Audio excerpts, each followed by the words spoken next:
Shriram time news मध्ये मी कैलास सोनवणे आपले हार्दिक स्वागत करतो। सुरुवातीला पाहूया 24 तासातील ताज्या घडामोडी। राज्य राखीव पोलीस बल गट क्रमांक 6चा लाचखोर सहाय्यक समादेशक 5,000ची लाच स्वीकारताना धुळे लाचलुचपत प्रतिबंधक विभागाच्या जाळ्यात। यात्रोत्सवानिमित्त महानगरपालिकेमार्फत उभारलेल्या मतदान जागृती कक्ष व मदत केंद्राचे जिल्हाधिकाऱ्यांच्या हस्ते उद्घाटन। जिल्ह्यातील शेतकऱ्यांच्या गाय बैल व इतर जनावरांसाठी चारा व पशुखाद्य उपलब्ध करून देण्याची मागणी। नगरराज बिलाची धुळे महानगरपालिका क्षेत्रात प्रभावी अंमलबजावणी करण्याची मागणी। आणि खंडलाय बुद्रुक येथील गावठाण जागा बौद्ध समाज बांधवांना समाज ओटा बांधण्यासाठी देण्याची मागणी।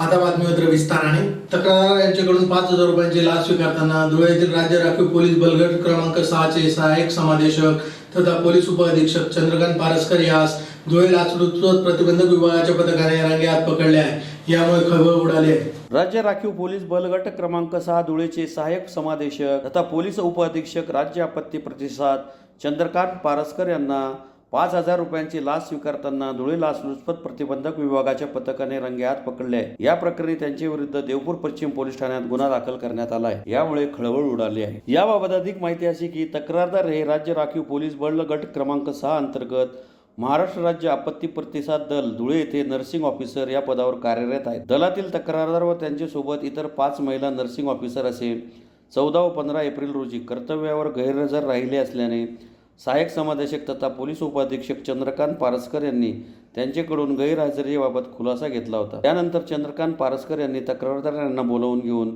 त्यांना गैरहजर राहिलेल्या कर्मचाऱ्यांकडून प्रत्येकी 1,000 रुपये असे एकूण 5,000 रुपये जमा करून आणून दे, नाहीतर सर्वांची बिनपगारी करेल असे तक्रारदारांना सांगितले होते। तक्रारदार यांना कर्मचाऱ्यांकडून पैसे जमा करून सदरची लाचेची रक्कम देण्याची इच्छा नसल्याने त्यांनी दिनांक 20/4/2024 रोजी लाचलुचपत प्रतिबंधक विभाग धुळे कार्यालयात समक्ष येऊन तक्रार दिली होती। सदर तक्रारीची दिनांक 20/4/2024 रोजी पडताळणी केली असता पडताळणी दरम्यान चंद्रकांत पारसकर यांनी तक्रारदार यांच्याकडे ती गैरहजर कर्मचाऱ्यांकडून 1,000 रुपये याप्रमाणे 5,000 रुपये लाचेची मागणी करून सदर लाचेची रक्कम दिनांक 22/4/2024 रोजी त्यांचे SRP कॉलनी नकाने रोड धुळे येथील राहते घरी स्वीकारल्यावेळी त्यांना संशय आल्याने त्यांनी लाचेची रक्कम खाली टाकून दिली असता त्यांना ताब्यात घेण्यात आले असून चंद्रकांत पारसकर सहाय्यक समादेशक राज्य आपत्ती प्रतिसाद दल धुळे यांच्याविरुद्ध पश्चिम देवपूर पोलीस ठाण्यात गुन्हा दाखल करण्यात आला आहे। सदरची कारवाई लाचलुचपत प्रतिबंधक धुळे विभागाचे पोलीस उपअधीक्षक अभिषेक पाटील यांच्या मार्गदर्शनाखाली पोलीस निरीक्षक रुपाली खांडवी तसेच राजन कदम, मुकेश ऐरे, प्रशांत बागुल, संतोष पावरा, रामदास बारेला, प्रवीण पाटील, मकरंद पाटील, प्रवीण मोरे, सुधीर मोरे, जगदीश गुजर आदींनी केली। राज्य आपत्ती प्रतिसाद दल धुळे या ठिकाणी कार्यरत असलेले सहाय्यक समादेशक चंद्रकांत पारसकर यांना लाचलुचपत प्रतिबंधक विभागाच्या धुळे पथकाने आज रोजी 5,000 रुपये लाचेची मागणी आणि स्वीकारण्याचा प्रयत्न करत असताना ताब्यात घेण्यात आलेला आहे। यामध्ये जे तक्रारदार आहेत हे राज्य आपत्ती प्रतिसाद दल धुळे याच ठिकाणी नर्सिंग ऑफिसर या पदावर कार्यरत होते। दिनांक 14 आणि 15 एप्रिल रोजी त्या ठिकाणी कार्यरत असलेले काही कर्मचारी हे उशिराने कर्तव्यावर हजर झाले होते किंवा काही गैरहजर होते। अशा कर्मचाऱ्यांना गैरहजर न दाखवता त्यांना त्यांचे जे काही विनापगारी न करता त्यांना नियमित कर्तव्यावर दाखवून नियमित वेतन देण्याकरता जे आरोपी लोकसेवक चंद्रकांत पारसकर सहाय्यक समादेशक आपत्ती प्रतिसाद दल धुळे यांनी प्रत्येक कर्मचाऱ्याकडून 1,000 रुपये प्रमाणे लाचेची मागणी केली होती आणि हे जे काही 5 कर्मचारी जे गैरहजर होते त्यांची जी काही लाचेची रक्कम आहे ती त्यांनी हे जे तक्रारदार आहेत त्यांना गोळा करून आणून देण्यासाठी सांगितलं होतं। त्यांना सदरची जी लाच रक्कम आहे ती त्यांना गोळा करून द्यायची नव्हती, त्यासाठी त्यांनी अँटी करप्शन ब्युरोकडे तक्रार केली होती। या प्रकरणामध्ये दिनांक 19 म्हणजे शनिवारी दिनांक 19 एप्रिल रोजी पडताळणी झाली होती आणि पडताळणीनंतर आज रोजी ज्यावेळी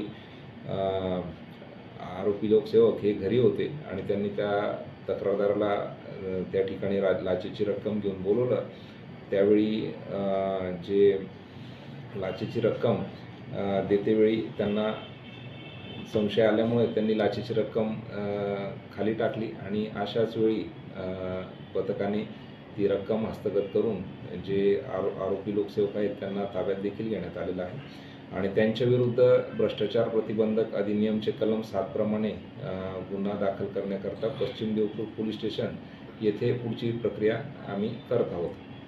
धुळे येथील आई एकविरादेवी यात्रोत्सवानिमित्त धुळे महानगरपालिकेमार्फत उभारलेल्या मतदान जागृती कक्ष व मदत केंद्राचे जिल्हाधिकारी अभिनव गोयल यांच्या हस्ते सोमवारी उद्घाटन करण्यात आले. धुळे येथील आई एकविरादेवी यात्रोत्सवानिमित्त महानगरपालिकेमार्फत उभारलेल्या मतदान जागृती कक्ष व मतदान केंद्राचे उद्घाटन सोमवारी जिल्हाधिकारी अभिनव गोयल यांच्या हस्ते संपन्न झाले. महानगरपालिकेमार्फत एकविरादेवी मंदिरालगत भाविकांच्या व नागरिकांच्या सुविधेसाठी यात्रा तक्रार निवारण केंद्र तसेच प्रथमोपचार केंद्र, रुग्णवाहिका व अग्निशमन वाहन यंत्रण, आयुष्यमान भारत कार्ड नोंदणी व नागरी सहाय्य केंद्राची उभारणी करण्यात आली आहे.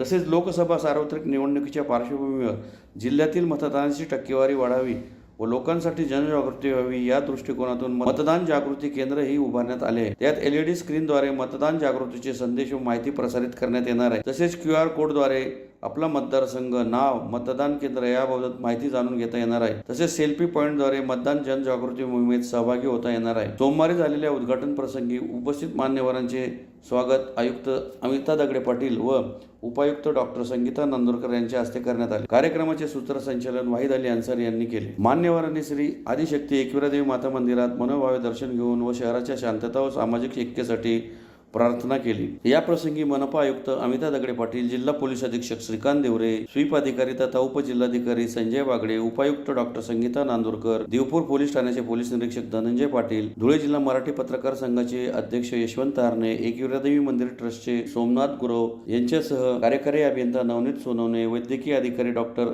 MR शेख, शाखा अभियंता चंद्रकांत उगले, सहाय्यक अभियंता NK बागुल, नगर सचिव मनोज वाघ, निवडणूक विभाग प्रमुख रमजान अन्सारी, अतिक्रमण विभाग प्रमुख प्रसाद जाधव, स्वच्छता निरीक्षक चंद्रकांत जाधव, लक्ष्मण पाटील तसेच पराग ठाकरे, निखिल टकले, अनिल साळुंके आदी उपस्थित होते. आज एकविरादेवी यात्रा आजपासून शुभारंभ होत आहे आणि उद्या रथचा शुभारंभ होणार आहे. या कार्यक्रमामध्ये उपस्थित आमचे सहकारी जिल्ह्याचे पोलीस अधीक्षक श्रीकांत देवरे साहेब, उपस्थित अमिता दगडे पाटील मॅडम, उपस्थित बागडे साहेब, नागपूरकर मॅडम, सर्व अधिकारी, विशेष करून ट्रस्टचे सर्व पदाधिकारी, समोर सर्व नागरिक, प्रेस मीडियाचे प्रतिनिधी, बंधू आणि भगिनींनो, विशेष करून लांबून आलेले सर्व भाविक.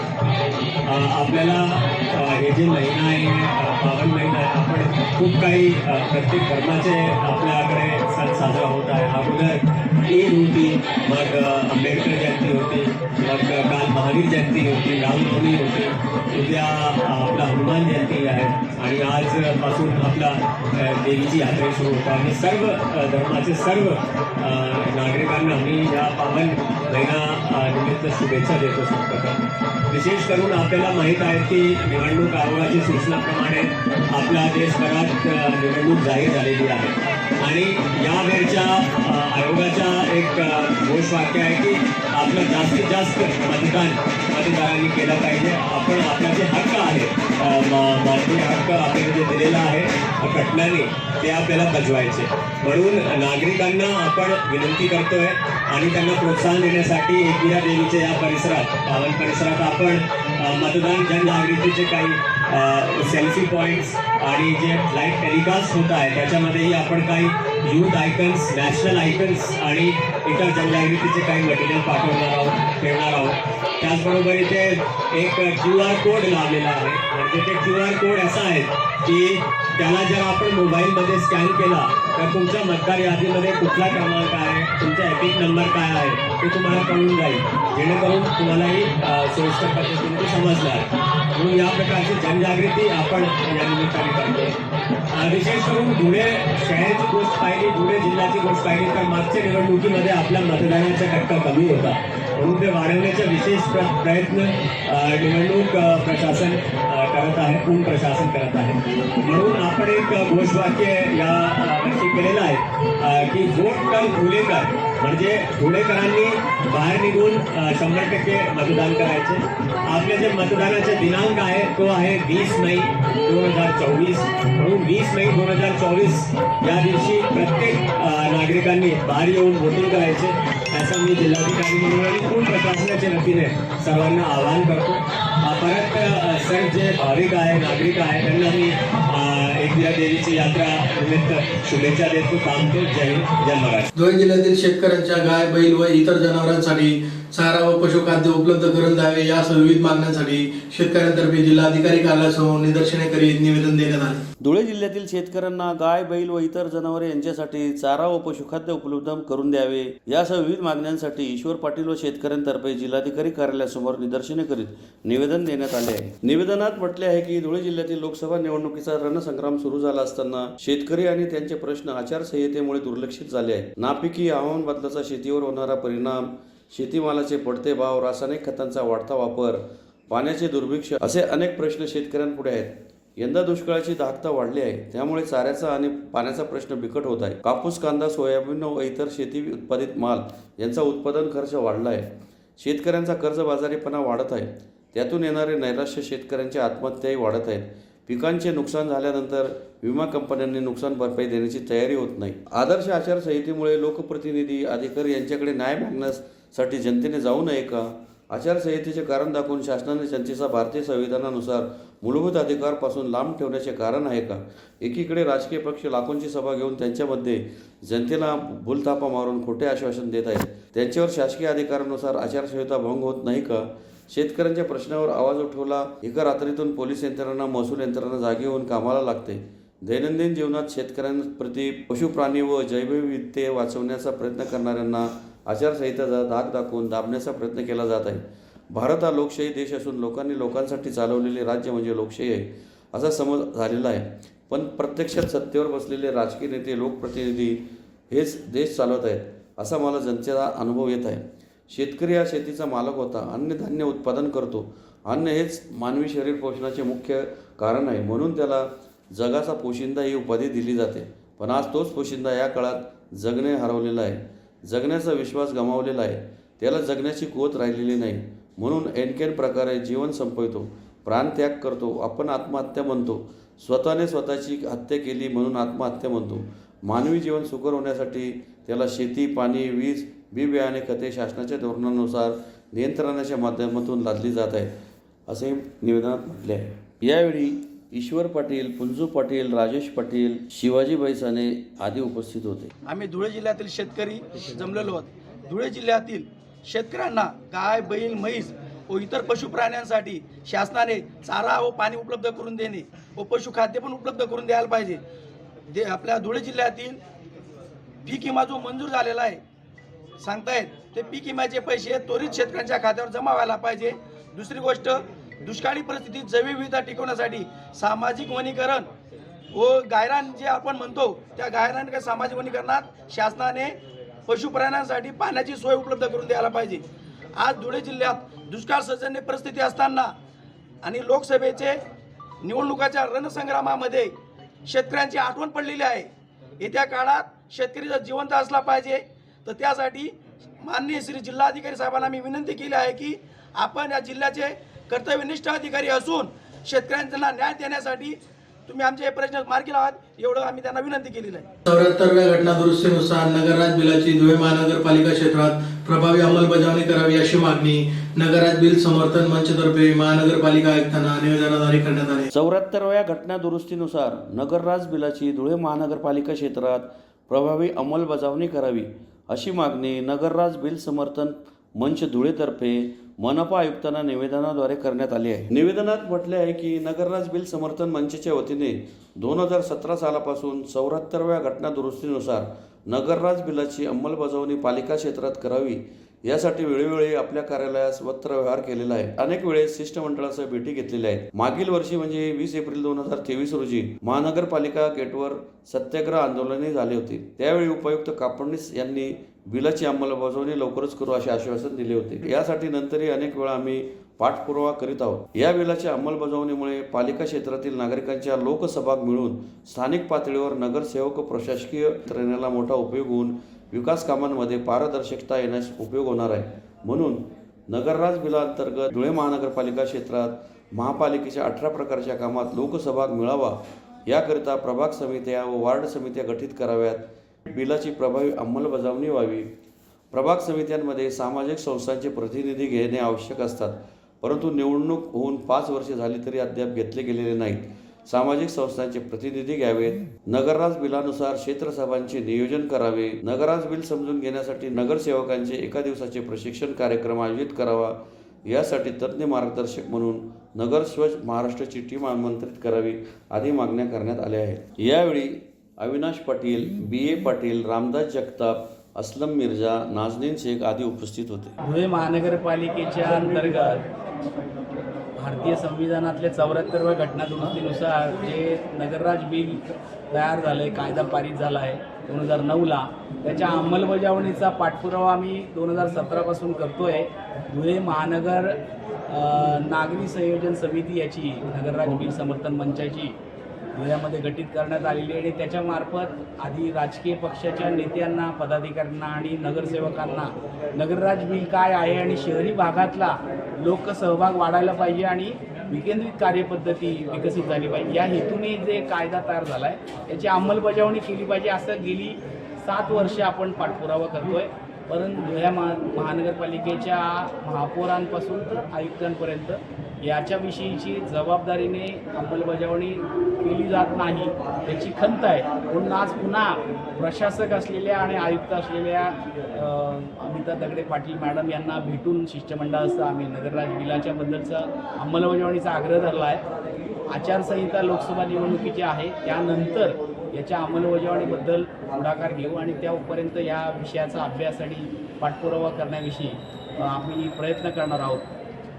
धुळे तालुक्यातील खंडलाय बुद्रुक येथील बसस्थानकासमोरील पाण्याच्या आळाला लागून असलेली गावठाण जागा बौद्ध समाज बांधवांना समाजोटा बांधण्यासाठी द्यावी या मागणीसाठी समाज बांधवांतर्फे जिल्हाधिकारी कार्यालयासमोर निदर्शने करण्यात आली. धुळे तालुक्यातील खंडलाय बुद्रुक येथील बसस्थानकासमोरील पाण्याच्या आळाला लागून असलेली गावठाण जागा गावातील बौद्ध समाज बांधवांना समाजओटा बांधण्यासाठी द्यावी या मागणीसाठी गावातील बौद्ध बांधवांतर्फे जिल्हाधिकारी कार्यालयासमोर निदर्शने करीत निवेदन देण्यात आले आहे. निवेदनात म्हटलं आहे की सदर खंडलाय बुद्रुक येथील सदरची जागा बौद्ध समाज बांधव यांच्या ताब्यात साधारणतः सन 1995 पासून आहे. सदर ठिकाणी तेव्हापासून ते आज पावतो अशोक चक्र असलेला निळा ध्वज जो भारतरत्न डॉक्टर बाबासाहेब यांचे विचारचक्र संपूर्ण समाजासाठी असल्याचे दर्शवणारा निळा ध्वज सदर ठिकाणी उभारण्यात आलेला आहे. तसेच सदर जागेत भारतरत्न डॉक्टर बाबासाहेब आंबेडकर यांची जयंती, पुण्यतिथी तसेच तथागत गौतम बुद्ध यांची जयंती, महात्मा ज्योतिबा फुले जयंती, माता रमाई जयंती तथा भारतीय राज्यघटना वाचण्याचे कार्यक्रम समस्त बौद्ध समाज खंडलाय बुद्रुक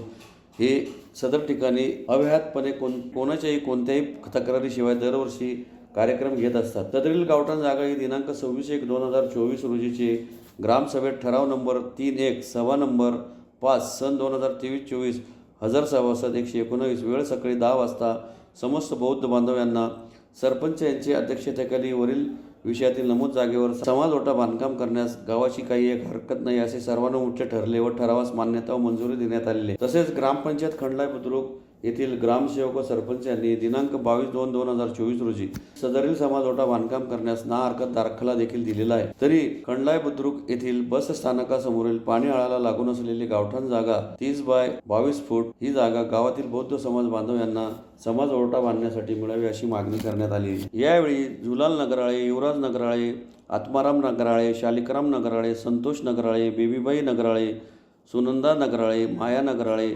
मंगल नगराळे, मनीषा नगराळे, पृथ्वीराज नगराळे, भाईदास वाघ, सिंधुबाई वाघ, सुदर्शन नगराळे आदी उपस्थित होते. आज खंडलाय गावाचे आपले बौद्ध समाजाचे सर्व ग्रामस्थ या ठिकाणी आलेले आहेत जिल्हाधिकारी कार्यालयात. गेल्या अनेक वर्षापासून खंडलाय गावामध्ये समाजओटा नाही आहे, समाज भवन नाही आहे आणि त्या जागेची मागणी वर्षानुवर्षे होत होती. पण ग्रामपंचायत आणि त्या लोकांनी आत्तापर्यंत आपला समाज कमी असल्याकारणाने पाहिजे तसा दुजोरा दिला जात नव्हता. पण ज्यावेळेस आमच्यापर्यंत हे प्रकरण आलं, आम्ही त्या जागेवर परिस्थिती पाहिली तर आपल्या लोकांना हे त्या ठिकाणी दबावाखाली ठेवायचा प्रयत्न होता. पण सर्व ग्रामस्थांच्या एकजुटीमुळे त्या ठिकाणी 26 जानेवारीला ग्रामसभेने त्या ठिकाणी ठराव दिलेला आहे, ना हरकत दाखला दिलेला आहे की तिथं बांधण्यास त्यांचं काही हरकत नाही म्हणून आज रोजी जिल्हाधिकारी कार्यालयात आम्ही त्या पद्धतीने ना हरकत दाखला व त्या जागेचे उतारे वगैरे कलेक्टर साहेबांना दिलेत व त्यांना सांगितलं की गेली 25-30 वर्षापासून हा लढा चालू आहे, तर लवकरात लवकर आपण तिथे समाज भवन व ओटा बांधण्याची परवानगी देण्यात यावी. पुन्हा एक नजर ठळक घडामोडींवर. राज्य राखीव पोलीस बल गट क्रमांक 6चा लाचखोर सहाय्यक समादेशक 5,000ची लाच स्वीकारताना धुळे लाचलुचपत प्रतिबंधक विभागाच्या जाळ्यात. यात्रोत्सवानिमित्त महानगरपालिकेमार्फत उभारलेल्या मतदान जागृती कक्ष व मदत केंद्राचे जिल्हाधिकाऱ्यांच्या हस्ते उद्घाटन. जिल्ह्यातील शेतकऱ्यांच्या गाय, बैल व इतर जनावरांसाठी चारा व पशुखाद्य उपलब्ध करून देण्याची मागणी. नगरराज बिलाची धुळे महानगरपालिका क्षेत्रात प्रभावी अंमलबजावणी करण्याची मागणी. आणि खंडलाय बुद्रुक येथील गावठाण जागा बौद्ध समाज बांधवांना समाज ओटा बांधण्यासाठी देण्याची मागणी. याचबरोबर श्रीराम टाइम न्यूजचे बातमीपत्र संपले. दिवसभरातील ताज्या घडामोडींसाठी पाहत राहा श्रीराम टाइम न्यूज. भेटूया पुढील प्रसारणात. तोपर्यंत नमस्कार.